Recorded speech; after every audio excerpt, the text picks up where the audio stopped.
আসসালামু আলাইকুম। অবিরাম বাংলার সংবাদে সবাইকে স্বাগত জানাচ্ছি। আমি নাইম ফাথুম মুবিন। শুরুতে বিআরবি কেবলস সংবাদ শিরোনাম। সব চক্রান্ত মোকাবেলা করেই বিএনপি তার অভীষ্ট লক্ষ্যে পৌঁছাবে। অন্তর্বর্তী সরকার দ্রুত জনগণের কাছে ক্ষমতা ফিরিয়ে দেবে মঈন খান। জুলাইয়ে বৈষম্য বিরোধী ছাত্র আন্দোলনের ৯ দফাতে সরকারের পতনের দাবি ছিল না জুয়েল।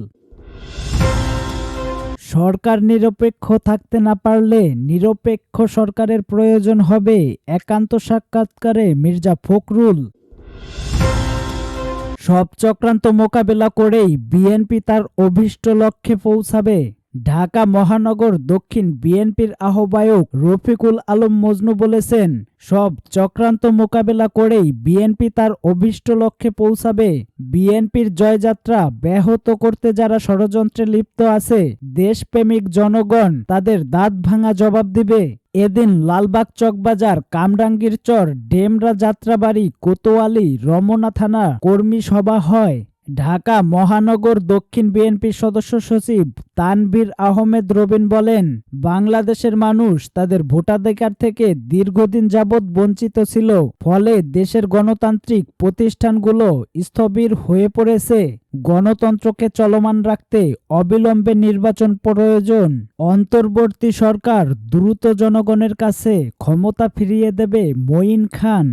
বিএনপির স্থায়ী কমিটির সদস্য ডক্টর আব্দুল মঈন খান আশা প্রকাশ করে বলেছেন, অন্তর্বর্তী সরকার অত্যাবশ্যকীয় সংস্কার শেষ করে যত দ্রুত সম্ভব জনগণের হাতে জনগণের ক্ষমতা ফিরিয়ে দেবে, এই প্রত্যাশা 18 কোটি মানুষের। তিনি বলেন, আমরা পুনরায় বাংলাদেশে গণতন্ত্র প্রতিষ্ঠা করব, যেই গণতন্ত্রের জন্য বাংলাদেশ 1971 সালে স্বাধীন হয়েছিল। মঈন খান বলেন, ছাত্র জনতার আন্দোলনে আওয়ামী লীগ পালিয়ে যেতে বাধ্য হয়েছে, তাদের পালিয়ে যাওয়া নতুন কিছু নয়। 1971 সালে পাক হানাদার বাহিনীর আক্রমণের মুখে তৎকালীন পূর্ব পাকিস্তানের মানুষকে বন্দুকের মুখে রেখে যেভাবে পালিয়ে যায়, সেভাবেই 2024 সালেও পালিয়েছে। তিনি আরো বলেন, এই পরিস্থিতিতে একটি সরকার এসেছে, এই সরকার জনগণের সরকার, এই সরকার বাংলাদেশের মানুষের সরকার। আমরা বিশ্বাস করি তাদের ওপর যে গুরুদায়িত্ব অর্পিত হয়েছে, সেটি হচ্ছে দেশের মানুষকে ক্ষমতা ফিরিয়ে দিতে হবে। বিএনপি সরকারকে সহযোগিতা করে যাচ্ছে, তারা যেন গুরুদায়িত্ব সঠিকভাবে পালন করতে পারেন। এ সময় আরও উপস্থিত ছিলেন লন্ডন মহানগর বিএনপির সাধারণ সম্পাদক আবেদ রাজা, সহসভাপতি শফিকুর উদ্দিন ভূঁইয়া, শিল্প ও বাণিজ্য বিষয়ক সম্পাদক শামসুল ইসলাম, ইউএই সাংগঠনিক সম্পাদক সাহেব মোহাম্মদ রাসেল প্রমুখ। জুলাইয়ে বৈষম্য বিরোধী ছাত্র আন্দোলনের ৯ দফাতে সরকারের পতনের দাবি ছিল না জুয়েল।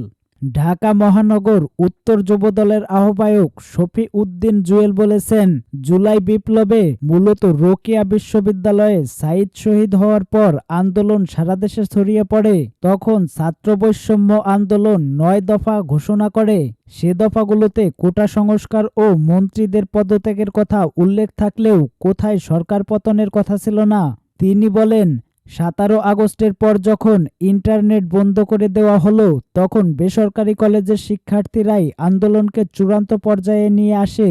বৈষম্য বিরোধী নেতারা যখন আন্দোলন প্রত্যাহারের ঘোষণা দেন, তখন তারেক রহমানের প্রত্যক্ষ ভূমিকায় তা এক দফায় রূপান্তরিত হয়। আর এখন যদি কেউ এই আন্দোলনের কৃতিত্ব দাবি করে, তাহলে ভুল করবেন। বুধবার বিকালে রাজধানীর মোহাম্মদপুর থানার পিসি কালচার মাঠে 32 নম্বর ওয়ার্ড যুবদলের কর্মী সভায় প্রধান অতিথির বক্তব্যে তিনি এসব কথা বলেন। জুয়েল বলেন, 16 বছর বিএনপি আওয়ামী লীগের দুঃশাসনের বিরুদ্ধে লড়াই করেছে, হাজার হাজার নেতাকর্মীকে খুন করা হয়েছে, করেছে গুম, এমনকি মসজিদে খুতবার আগে আওয়ামী লীগ খুতবা লিখে দিয়েছে। দাড়ি টুপিওয়ালাকেও সরকারের অন্যায় কাজের প্রতিবাদ করলে জঙ্গি বানানো হয়েছে। তখন তো অনেক বিপ্লবীরা কোনো কথা বলেননি। তিনি বলেন, বিএনপি এসব অনাচারের বিরুদ্ধে প্রতিবাদ করায় দলটির নেতাকর্মীদের নিষ্ঠুর অত্যাচারের শিকার হয়েছেন। এ থেকে রক্ষা পাননি দেশনেত্রী খালেদা জিয়া এবং তরুণের অহংকার তারেক রহমান। যুবদলের এই নেতা বলেন, বাংলাদেশের গণতন্ত্র পুনরুদ্ধার আন্দোলনে জিয়া পরিবার যে ত্যাগ স্বীকার করেছে তা দেশের অন্য কোনো রাজনৈতিক পরিবার করেনি।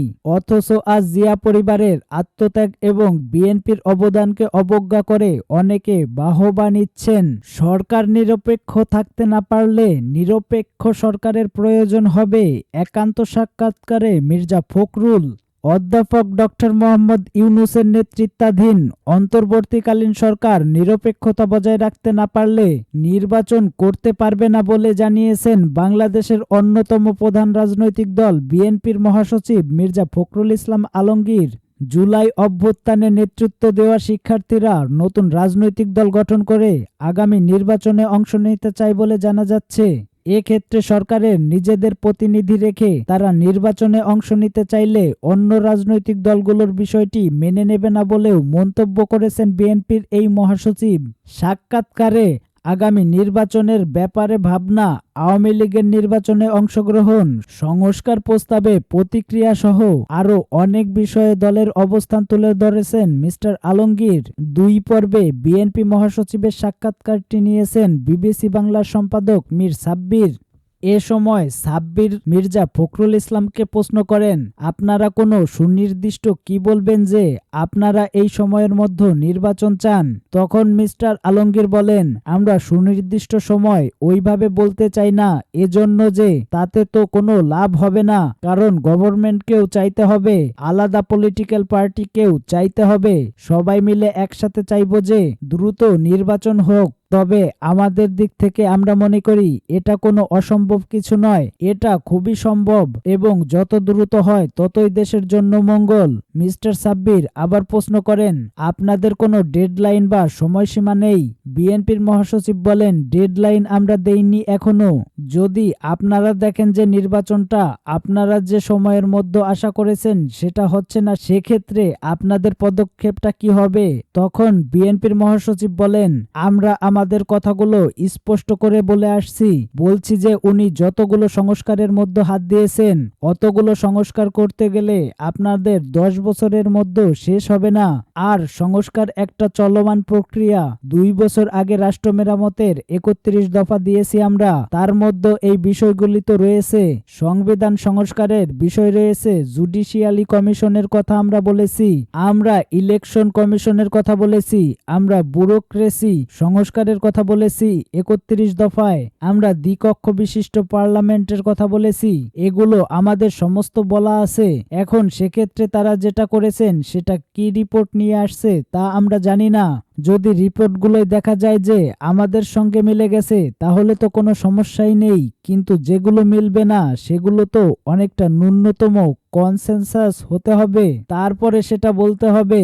আর একটা বিষয় হচ্ছে, আপনি সংস্কার দিলেন কিন্তু সেটাকে আপনার অ্যাপ্রুভ করবে কে? তার জন্য তো আইনগত যাদের অধিকার আছে তারাই করতে পারবে, দ্যাট ইজ পার্লামেন্ট। পার্লামেন্ট ছাড়া কিন্তু কোনো সাংবিধানিক সংস্কার কঠিন হবে। এমনকি অন্যান্য বিষয়গুলোও আছে যেগুলো আপনারা সংবিধানের কিছু কিছু পরিবর্তন আনার দরকার আছে, কিন্তু সেগুলো পার্লামেন্ট ছাড়া সম্ভব নয়। সেজন্যই আমরা মনে করি the sooner the election is better.